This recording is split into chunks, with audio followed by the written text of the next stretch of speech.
हम आपसे भी चाहेंगे, आपका भी इसमें सहयोग चाहेंगे मीडिया का, कि देश को कहाँ ले जाया जा रहा है।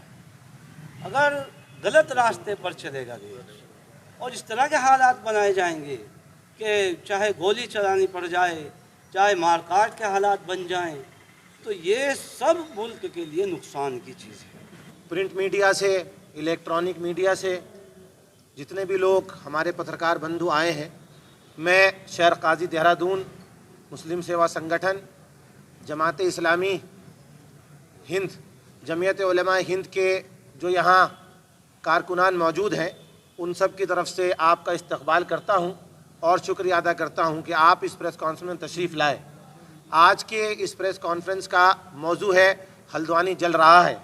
जैसा कि हमने अभी कुछ दिनों से हम देख रहे हैं कि हल्द्वानी के बनबूलपुरा में एक मजहबी मकाम जिसको अतिक्रमण बताया जा रहा है, उसको ढहाने के बाद जो वहाँ पर एहतजाज हुआ, जिसमें बहुत से लोगों की जानें गईं और उसके बाद वहाँ कर्फ्यू लगाना पड़ा, इसको लेकर ये प्रेस कॉन्फ्रेंस है।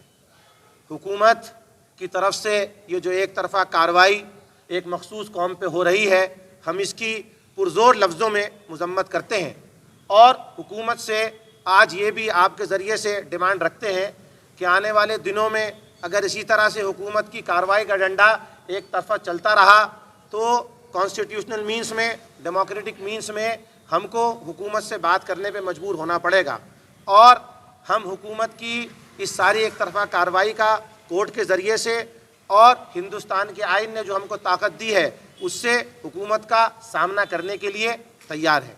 ये हमारे दरमियान वो लोग मौजूद हैं, ये शफ़ी मदनी साहब, मौलाना जाकिर साहब जमीयत उलमा हिंद सेक्रेटरी उत्तर प्रदेश से हैं और मलिक मोहतसिम साहब ये वाइस प्रेसिडेंट है जमात इस्लामी हिंद के। ये हजरात भी अपनी बात रखेंगे। बात ये है कि हल्द्वानी में एक मदरसा और एक मस्जिद की इमारत को वहाँ के एडमिनिस्ट्रेशन बग़ैर किसी अदालती हुक्म के, कोई जुडिशियल ऑर्डर उनके पास नहीं था और उस मस्जिद को और मदरसे को शहीद कर दिया है।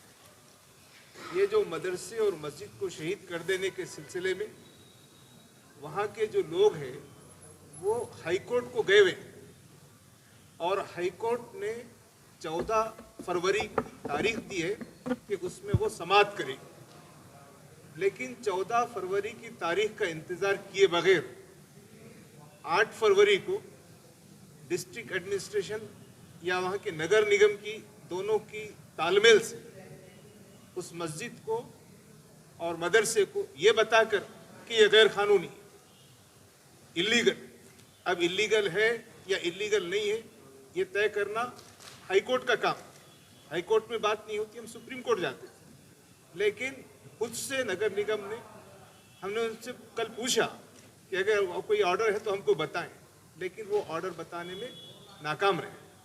तो इसका मतलब ये है कि जो कुछ भी हल्द्वानी में घटना घटी है उसकी सारी जिम्मेदारी वहाँ के एडमिनिस्ट्रेशन पर आती है।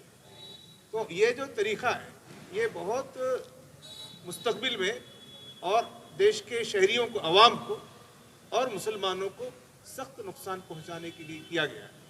अलबत्ता जहाँ पर ये बात बताई गई कि वहाँ पर कुछ गाड़ियों को जलाया गया या कुछ सामान को जलाया गया या बताया जा रहा है कि पुलिस स्टेशन पर हमला किया गया, हम उन चीज़ों की मजम्मत करते हैं, लेकिन वहाँ जो लोगों पुलिस फायरिंग, ना वहाँ पर कोई सही लाठी चार्ज हुआ, ना वहाँ कोई आंसू गैस बरसाए गए, ना ही वहाँ पर कोई लोगों को टीयर गैस पानी छोड़ा गया, बगैर उसके बड़ी गनों से, मशीन गन से फायरिंग की गई, जिससे अवाम कह रहे हैं कि बहुत ज़्यादा जानों की हलाकत हुई है।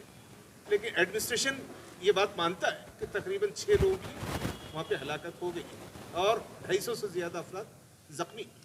तो वो पुलिस पे इस हमला हुआ हो या ये जितने इंसान वहाँ पे शहीद हो गए हैं और वो जो मस्जिद और बिल्डिंग को शहीद किया गया है, इस सब का जिम्मेदार कौन है? हमारा समझना है कि ये उजलत पसंदी और जो एडमिनिस्ट्रेशन की जानिबदाराना जो हरकत है और बगैर हाईकोर्ट के हाईकोर्ट के ऑर्डर्स के बगैर जो कुछ काम किया गया ये उसकी जिम्मेदारी है।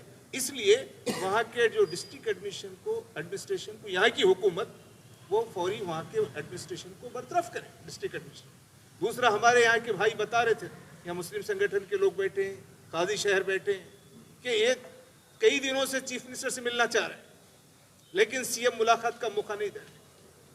क्या बात है? क्या सीएम के पास लोगों को मुतमईन करने का, उनको समझाने का कोई जवाब नहीं? इसका मतलब यही निकलता है कि ये जो सीएम हो या गवर्नमेंट हो, क्या इसके अंदर क्या यानी कुछ ऐसी क्या तालमेल है कि इतना जुल्म वहाँ पे हो रहा है। तो हम एडमिनिस्ट्रेशन से मुतालबा करते हैं, सीएम से मुतालबा करते हैं कि वो वहाँ के एडमिनिस्ट्रेशन के सिलसिले में जुडिशियल इंक्वायरी करें और वहाँ जो लोग जो शहीद हो गए, जो इंसानों की जान हलाक होगी, उनके ख़ानदान के लोगों को उसका बेहतरीन उसका बदला दिया जाए। और जो लोगों ने मस्जिद को शहीद किया है, मदरसे को शहीद किया है, उनके खिलाफ कार्रवाई की जाए और ये पूरे मामले के अंदर कोर्ट के जो है जो बात हो उस पर अमल में लाया जाए। इन बातों को पेश करने के लिए हम यहाँ पर आए थे, यहाँ मुलाकात हुई। आज भी हम डीजीपी से, ज़रूरत पड़ी तो मौका दिए तो सीएम से, उन सब से मुलाकात करके अपनी बात पेश करना चाहते हैं। तो देखिए, अभी बताया जा रहा है कि सीएम ने आपको समय नहीं दिया, तो क्या कुछ अब आप आगे आप कर रहे हैं? देखिए, सीएम साहब जो हैं वो बड़े आदमी हैं, तो बड़े आदमी की बातें इसी किस्म की होती हैं आज के हिंदुस्तान में। मैं तो सिर्फ ये कहना चाहूँगा और आप इसको खूब अच्छी तरीके से समझ लीजिए। आपने एक संविधान, एक कानून तैयार किया, हमें कहते हैं, एक कौम को कहते हैं अलग से कि उस पर अमल करो, और जो आपने तैयार किया आप अमल ना करें, क्या ये कानून के ख़िलाफ़ नहीं हुआ जो कुछ हुआ? जब ये आपने फरमाया कि मतलब जब उसमें 14 तारीख लगी हुई थी, समझे, और वो कोर्ट का मसला था, तो क्या ये कानून के ख़िलाफ़ नहीं किया? यानी आप कानून के ख़िलाफ़ करो और हम कानून की मतलब कि पैरवी करें, इत्तबा करें, और हमें थ्रेट किया जाए, धमकी दी जाए और तरह तरह के मतलब हमारे सामने मसाइल रखे जाए और हमें मजबूर किया जाए कि संविधान को मानो। सही बात है, संविधान के मतलब सभी लोग मानते हैं, हम भी मानते हैं, समझे, लेकिन आप जो बनाते हैं वो भी तो मानो कानून को, उनको भी तो कानून को मानना चाहिए। ये बगैर कानून के इतना बड़ा मतलब कि हादसा कर दिया। फिर सामने आदमी को मकसद रखना चाहिए, मस्जिद शहीद करनी है, आदमी नहीं मारने। हाँ, अगर ये मकसद होता है तो आदमी क्यों मरता है? तो मेरे मोहतरम बुजुर्गों, तो ये तमाम चीज़ें जो है ना, ये कोई मुनासिब नहीं, सूटेबल नहीं है, समझे। इससे बहुत बड़ा मतलब कि सभी का नुकसान होता है। हाँ, समझे कि खाली मेरा ही नुकसान होता है। जब आग जलती है ना, आग लगती है घरों में, तो वहाँ मेरा ही घर थोड़ा होता है, और भी घर होते हैं जो जल जाते हैं। तो भाई, इसलिए इंसाफ से काम होना चाहिए, इंसाफ के साथ बात होनी चाहिए, सबकी बातें सुननी चाहिए। आप सबके मुख्यमंत्री हो, सबकी बातें सुननी चाहिए। अल्लाह ताला हमें अमल की तौफीक अता फरमाए। जैसे कि आप लोग अब कोर्ट की बात करें, कोर्ट जाने की बात करें, तो किस तरीके से आप पैरवी करेंगे? क्या कुछ रहेगा आपको कोर्ट में? देखिए, वहाँ के लोगों से जब मुलाकात होगी तो उसके बाद वहाँ कोर्ट में क्या स्टेटस था।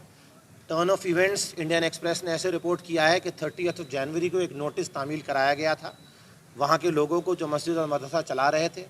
3 फरवरी को उन लोगों की एडमिनिस्ट्रेशन से बात हुई।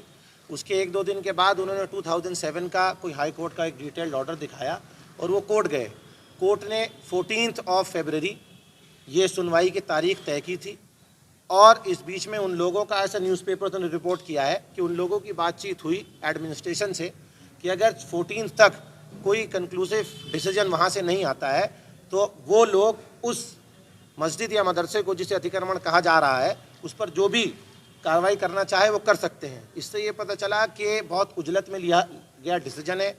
अब वहाँ के लोगों से बात करके कंटेम्प्ट ऑफ कोर्ट मूव किया जाएगा। आप लोग वहाँ पहुँच जाएंगे? देखिए, ये हमारा डेलीगेशन जो नेशनल ऑफिस बेरर्स हैं जमीयत के और जमात के, ये लोग वहाँ पर गए थे।